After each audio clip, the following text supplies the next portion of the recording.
Servus, Glück auf und herzlich willkommen zu einer weiteren FC Bayern Reaction. Leute, diesmal vor dem, was ist es, 24. Bundesligaspieltag? Oder 23, ich habe keine Ahnung. Gegen Eintracht Frankfurt. Joa, bevor wir da reingehen, Leute, wie immer der Hinweis, wenn euch gefällt, was ihr hier seht, abonniert sehr gerne den Kanal. Es sei denn, ihr seid irgendwie rechtspolitisch gesinnt, dann könnt ihr euch das gleich schenken. Ja. Gut, und damit gehen wir rein. In der Arena gegen Eintracht Frankfurt. Willkommen euch, willkommen Vincent Kompanie und Christoph Freund zur üblichen Medienrunde und der obligatorischen ersten Frage. Die sehen aber auch noch nicht ganz fit aus. Guten Morgen. Bevor wir vielleicht nochmal auf den Gegner am Sonntag blicken, vielleicht nochmal eine Einschätzung von euch beiden zum Achtelfinal los Bayern 04 Leverkusen in der Champions League. Danke. Ja, gegen den Sonntag war natürlich meine einzige Priorität und wir spielen letztendlich gegen die Tabelle Dritte, das heißt, die haben diese Saison sehr, sehr viel richtig gemacht. Haben wir auch gesehen in Frankfurt. Und ja, es bleibt eine Mannschaft, ein Verein, glaube ich, insgesamt, die immer sehr, sehr viel talentvolle Spieler reinbringt. Das heißt, es gibt viele Spiele, die in Frankfurt jetzt Ja, wäre schön, wenn wir das bei uns auch mal langsam tun würden, wa? in dieser Phase vielleicht ganz nah dran sind, auch diesen nächsten Schritt zu machen. Und natürlich ist es deswegen, dass Frankfurt auch in den letzten Jahren auch erfolgreich war. Und die haben immer eine gute Mischung zwischen Talent, Geschwindigkeit, Körperlichkeit, Torgefahr auch in unterschiedlichen Situationen. Und ja, wenn wir da gespielt haben, haben die auch ganz gut verteidigt. Also ja, spielen gegen Tabelle Dritte und das wird auch ein Topspiel zu Hause. Und das Spiel gegen Leverkusen in der Champions League, es ist natürlich so, dass wir jetzt 5-mal gegeneinander spielen werden. Und ich glaube, wenn das die zweitbesten Vereine sind in Und noch nicht einmal gewonnen bisher von den dreien, wa? Deutschland im Moment, dass man auch davon ausgehen, dass manchmal auch aus solchen Phasen eine schöne Rivalität entstanden kann. Und ja, wir freuen uns auf dieses Spiel, weil das einfach... Dann hau mal raus, weil... Wenn man das letzte Spiel in Erinnerung hat, dann kann man sich nicht darauf freuen. Wenn man das erste Spiel in Erinnerung hat, die Saison, dann kann man sich natürlich schon drauf freuen. Also mal abwarten, wa? Gegen eine Top-Mannschaft ist und wir wollen das Spiel gewinnen. Ja, auch von meiner Seite natürlich, wir haben die Auslosung verfolgt. Es hat noch nicht so oft Duelle gegeben in der Champions League zwischen deutschen Vereinen, hat schon gegeben, aber noch nicht so oft. Und aktuell sind es die zwei besten deutschen Mannschaften, die aufeinandertreffen. Wir freuen uns auf diese Spiele. Wie Winnie schon gesagt hat, dann spielen wir 5-mal diese Saison gegen Leverkusen. Sicher auch eine spezielle Situation, man kennt sich sehr, sehr gut. Das gilt für beide Seiten und von dem her werden es zwei interessante Spiele, wo es um viel Geld geht und die sehr intensiv sein werden. Ja, Ja, man kann nur hoffen, dass unser Trainerteam die richtigen Schlüsse aus dem Spiel in Leverkusen gezogen hat, ne? Weil ansonsten wird es schwer werden. Dass Xabi Alonso die richtigen Schlüsse gezogen hat, hat man, denke ich, gesehen. Ja, ja, jetzt sind wir wieder an der Reihe. Ne? Wir müssen eine Lösung finden. Ich bin sehr gespannt, wenn wir auf die aktuelle Tagesform gucken. Dann sind wir aktuell ein bisschen im Nachteil, aber ja, es sind noch 2 Wochen, bis das Spiel stattfindet. Mal gucken, wohin die Reise geht, formtechnisch bei uns. Ja, wer da mehr zu meiner Meinung wissen möchte, kann sich gerne. Ich verlinke das Video am Ende dieses Videos. Könnt ihr gerne gucken. Da habe ich meine Meinung zu der Auslosung gesagt. Dann ist Heiko Niederer für die Bild-Zeitung dran, bitte. Hallo, guten Morgen. Können Sie ganz kurz ein Personalupdate generell geben und natürlich speziell gibt es noch eine Chance bei Harry Kane, dass er spielt morgen und daran anschließend gibt es schon eine Planung in Ihrem Kopf, wie Sie ihn vielleicht ersetzen? Ja, aber jetzt mal ernsthaft, was soll es da für eine Planung im Kopf geben? Weißt du? Was haben wir denn für Alternativen? So. Serge Gnabry, die Form ist unterirdisch. Wäre eine Katastrophe, den da vorne reinzustellen. Also bleibt eigentlich nur noch Thomas Müller oder ein Jugendspieler. So. Oder du lässt es gleich ganz sein. stürmermäßig. Thomas Müller da zum Beispiel ein Kandidat. Da gab es ja ein bisschen Kritik von zum Beispiel Lothar Matthäus zuletzt, dass er sehr spät reinkam im letzten Spiel. Kriegt er vielleicht ein bisschen mehr? Die Kritik kann man auch äußern. Na, ich fand das auch beschämend. Ich fand das wirklich beschämend, dass man Thomas Müller da für 10 Sekunden eingewechselt hat in der Champions League. Keine Ahnung. Ich glaube jetzt nicht. Vielleicht täusche ich mich. Vielleicht ist Thomas Müller die Art Spieler, der sagt, geil, ich muss einen weiteren Champions League-Einsatz in meiner Statistik stehen haben. Und es war dann ein Geschenk des Trainers, ihn einzuwechseln. Aber selbst wenn dem so wäre, ja, ist es ein Trauerspiel, dass er dann nur noch den Status hat, ja komm, ich wechsle dich 10 Sekunden vor Ende ein, damit du den noch in deiner Statistik anhaken kannst. Also die Einwechslung war eine absolute Farce in meinen Augen. Aber mal gucken, vielleicht sagt Vinny was dazu. Mehr Zeit, das wäre die Frage. Das werden wir morgen alles sehen, aber ja, es ist nicht das erste Mal, dass wir das lösen müssen diese Saison und wir werden das mit die Kader lösen. Wir können, Harry habe ich immer gesagt, nie 1:1 ersetzen. Deswegen, es gibt nicht viele Stürmer, die 40, 50 Tore machen im Saison. Ja, dieses Argument wie das ist ja alles gut und schön. Ja. Ich finde es ja auch gut, dass er sich nicht dahinstellt und rumheult. Die Frage müsste man halt mal an den Sportdirektor weiterleiten, nicht an den Trainer. Warum haben wir keinen zweiten Stürmer im Kader? Und deswegen können wir das nie 1:1 ersetzen. Und wir werden morgen versuchen, die beste Lösung zu finden, damit wir das Spiel gewinnen. Das ist wichtig für uns. Und ja, Also ist er nicht dabei oder was? Ich warte immer noch auf das Personalupdate. Und das hörte sich jetzt so an, als wäre Harry Kane definitiv nicht dabei. Was war die Kritik? Die Frage? Dass Thomas Müller sehr spät erst kam Ach so. Was heißt denn sehr spät? Der war 20 Sekunden auf dem Feld oder so. Spiel.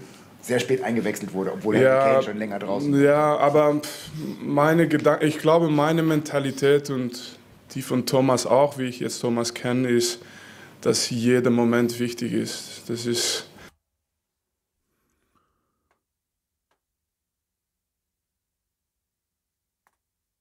Ich bin fassungslos, Leute. Ich bin fassungslos. Jeder Moment ist wichtig. 10 Sekunden. Okay. So unglaublich selten, dass man spielen kann für so einen Verein wie FC Bayern und Thomas Müller, ist das so unendlich selten, dass er für so einen Verein spielen kann wie den FC Bayern oder was? Fußball spielen dauert. Das ist ja alles gut, wenn wir über einen Jugendspieler reden, der 17, 18, 19 ist, ja. Der dann da 10 Sekunden, weiß ich nicht. Ich weiß nicht, was dem das geben sollte, aber ja, vielleicht gibt denen das irgendwie so, oh ja, der Trainer setzt auf mich oder was weiß ich was. Aber das kannst du doch jetzt gerade nicht über den Thomas Müller äußern. Was ist denn los mit ihm? Nicht lange.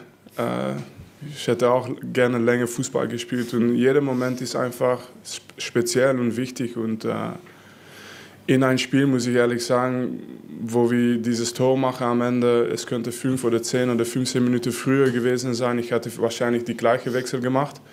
Aber ich glaube, unsere Mentalität ist einfach, dass jeder Moment ganz Besonderes ist für diesen Verein und das dürfen wir nicht vergessen. Heißt das aber, Harry Kane ist raus? Ja, sorry, Alter. Habe ich ja jetzt gerade, ich wiederhole es gerne nochmal. Ja, die Argumentation ist gut und schön, wenn wir über irgendeinen Jugendspieler reden. Aber nicht über einen gestandenen Spieler wie Thomas Müller, Alter. Nein, wenn er raus ist, dann werden wir das lösen mit die Kader. Aber wir werden sehen, Sie wissen, wir haben noch eine Trainingeinheit. Und in dieser Situation, wo wir ganz, ganz viele Spiele haben, es ist schon gut für uns, dass wir jetzt nicht reden über 2, 3, 4 Wochen oder so. Ja, keine Ahnung, ey, dann setz dich doch dahin und sag, alles klar, wir lassen Harry Kane raus, Alter. Mach doch nicht wieder so ein Heckmeck. Meine Fresse, Alter. Junge, man versucht da irgendwie, was denn jetzt? Ja, will man dann Frankfurt überraschen? Oh, Harry Kane läuft doch auf, oder was? Junge, Alter. Verstehe ich halt nicht, wa? Setz dich doch dahin und sag, Harry Kane bleibt draußen, Alter. Wir haben 8 Punkte Vorsprung. So, Champions League, Duelle gegen Leverkusen ist wichtiger, dass da ein Harry Kane da ist. Ja, was bringt das, wenn ein halbfitten Harry Kane gegen Frankfurt spielen lässt? Das haben wir schon gegen Celtic getan und dann kommt die Verletzung schlimmer oder sonst was, ja. Also, I don't know. Es ist doch jetzt auch kein großes Geheimnis, Alter. Die Frankfurter stellen sich darauf ein, dass Harry Kane spielt. So. Und es auf geht den Fall, dass er jetzt nicht spielt. um wahrscheinlich eine kurzfristige Situation und da müssen wir einfach täglich ein bisschen abwarten.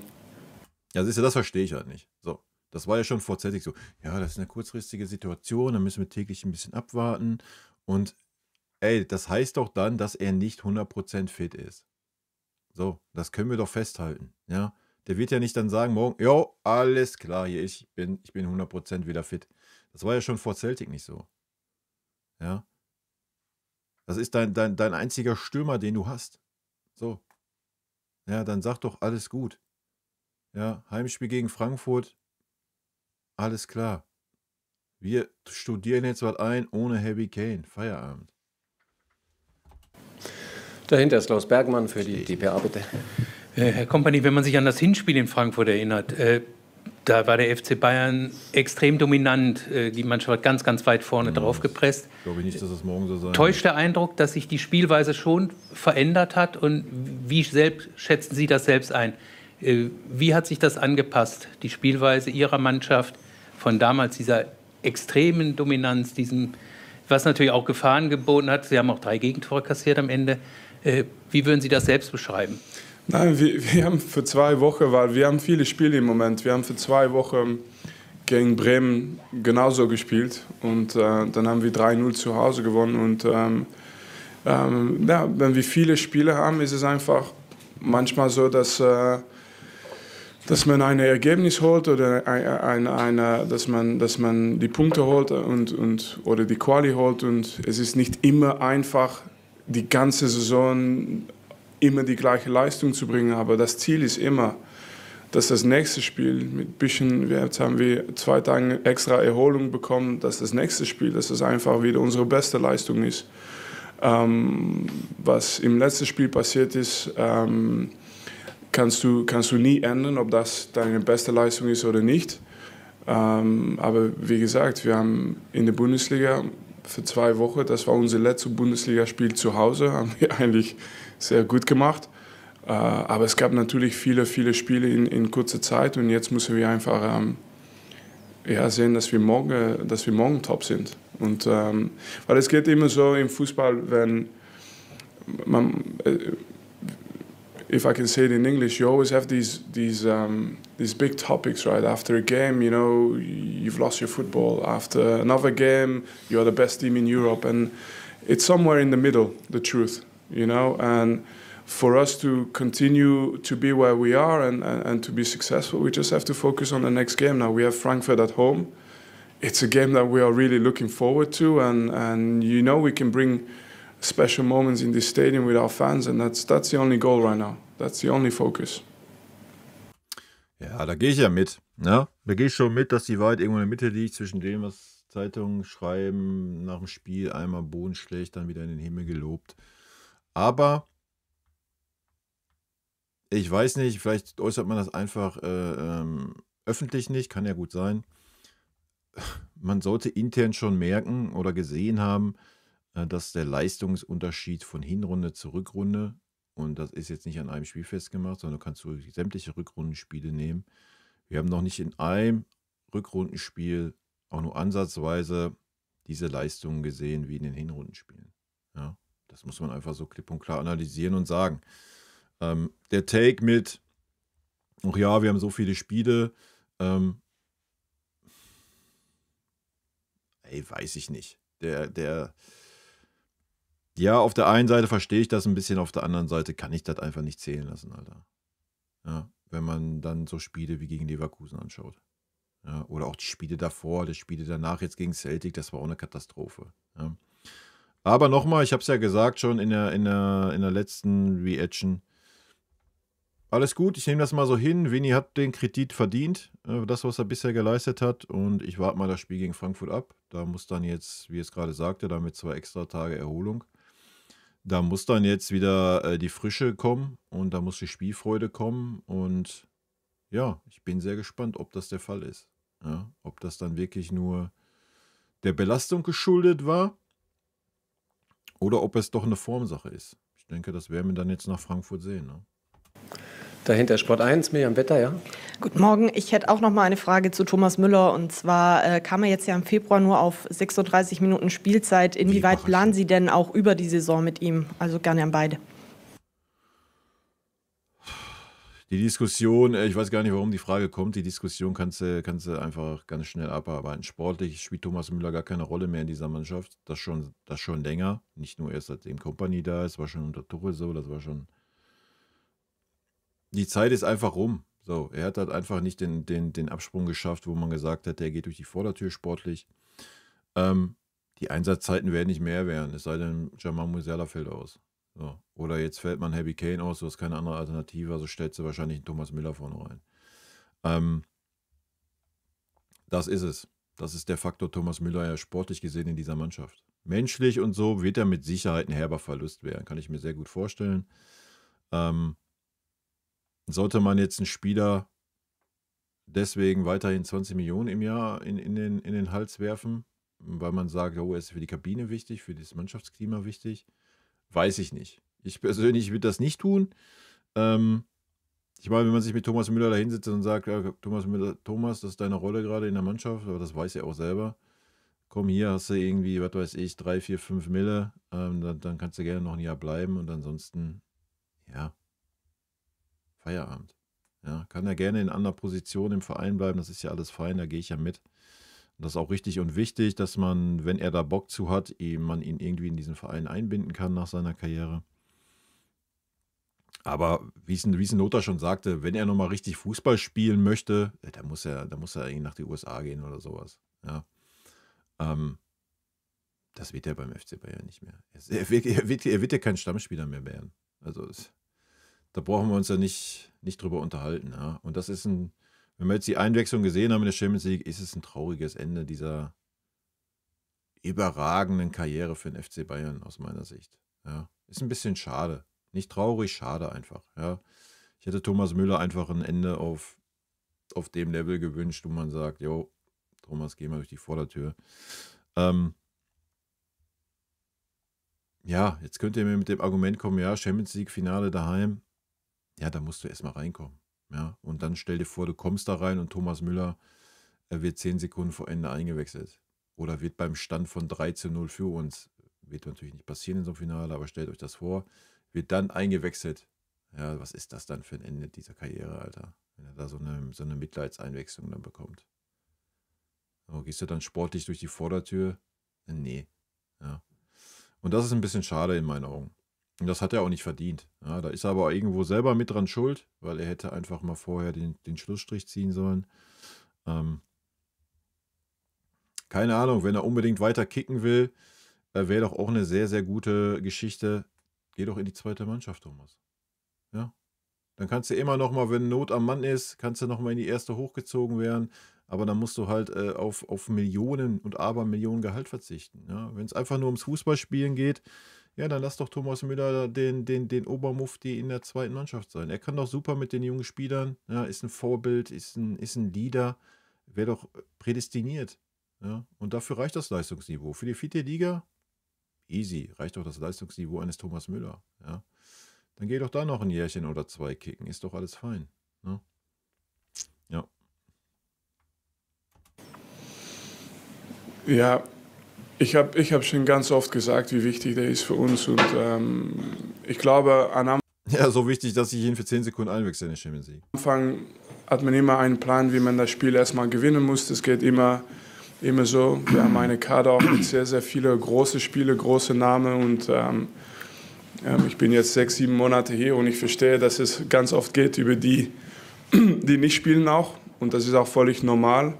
Aber wie wir damit umgehen, wir versuchen immer einfach mit den Spielern erstmal zu reden und zu sehen, dass es da deutlich ist. Und dann geht es nicht nur über einen Spieler, aber über die ganze Mannschaft. Und letztendlich ist das auch unser Job, dass wir als Mannschaft siegen und dass jeder seine Rolle dabei hat.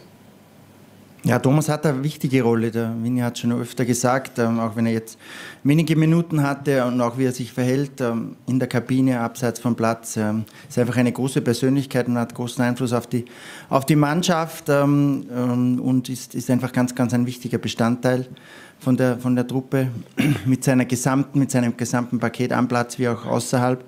Wie es dann weitergeht, das besprechen wir ganz in Ruhe mit Thomas.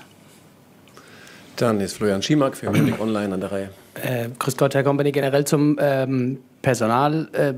Joshua Kimmich hat ja auch nicht trainiert gehabt die letzten Tage oder nur individuell. Gibt es da irgendwie Probleme oder fällt jemand schon aus oder war da... Na, ich glaube, insgesamt sind wir ganz stark rausgekommen aus dieser 3 Spielen in 6 Tagen. Ich meine, wir haben keine große Verletzungen oder so. Oder wir haben jetzt nicht auf einmal 5 oder 6 Ausfällen. Aber weil das gerade so intens war, ist es natürlich normal, dass für dieses Spiel gegen Frankfurt, dass man noch ein bisschen warten muss für der eine oder der andere Spieler bis zur letzten Minute. Und Jo Kimmich ist einer von diesen Spielern. Aber für mich auch wichtig ist einfach, dass die in die nächste Phase nach Frankfurt, dass wir, glaube ich, wenn alles gut läuft, Sonntag vom Fitness, dass wir dann eine ganz große Karte zur Verfügung haben. Das brauchen wir. Ja, das geht ja jetzt so ein bisschen in die Kerbe, was ich gesagt habe, war. Ey, alles gut. Wir haben 8 Punkte Vorsprung. Klar kannst du nicht sagen, ey, ich schenke das Spiel gegen Frankfurt her oder sowas. Aber wenn du jetzt Spieler hast, du hast halt einfach eine Handvoll Spieler in dieser Mannschaft, ohne die es super schwierig wird. Ja. Und dann sollte man eher jetzt zu Hause gegen Frankfurt auf diese Spieler verzichten, wie in Stuttgart oder dann zu Hause in der Champions League gegen Leverkusen. Ja. Deswegen vorhin auch mein Take zu Harry Kane. Wenn jetzt Spieler überspielt sind, Alter, dann musst du ihnen eine Pause gönnen. Ja, dann ist das so.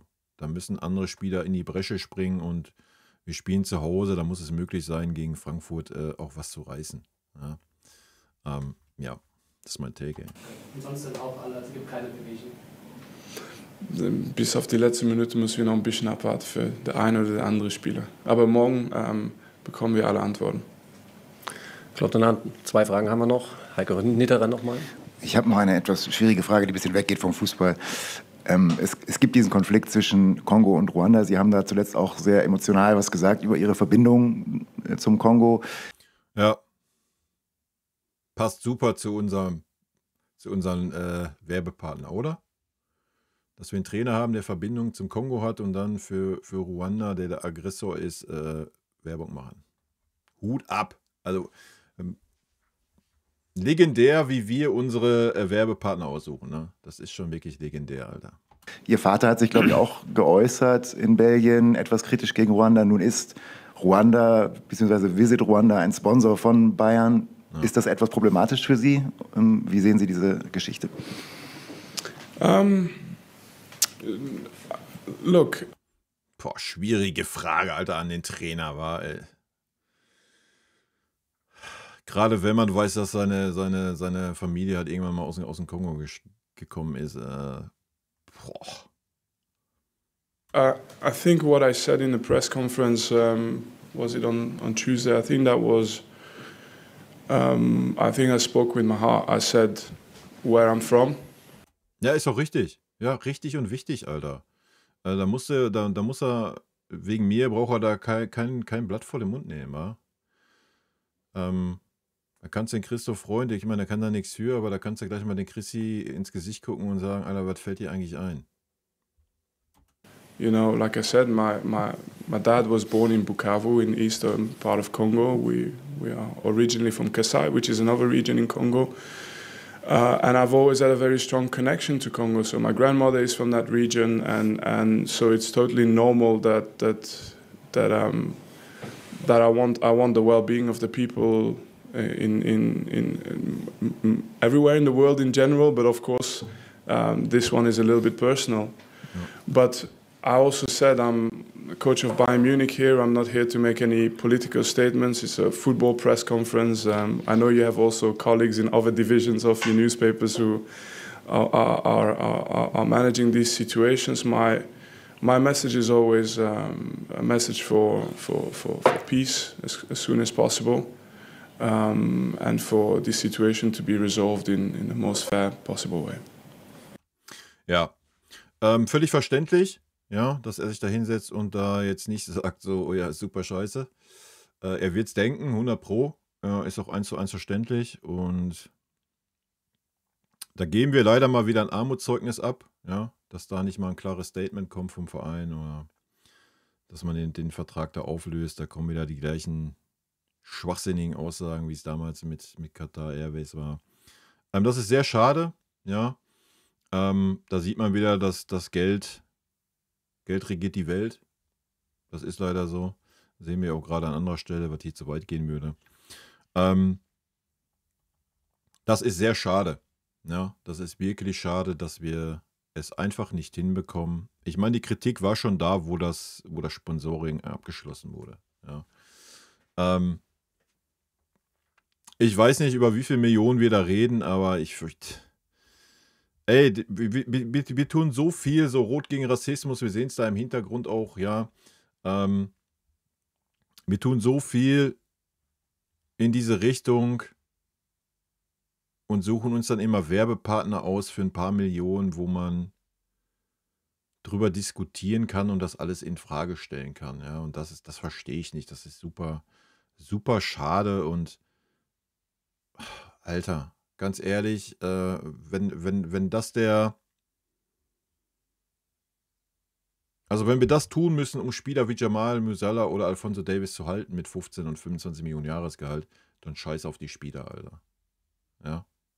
Du musst wegkommen von diesen super komischen Sponsoren. Ja, wir brauchen jetzt nicht das Fass aufmachen, jede große Firma, bla, Sülz, bla, Sülz.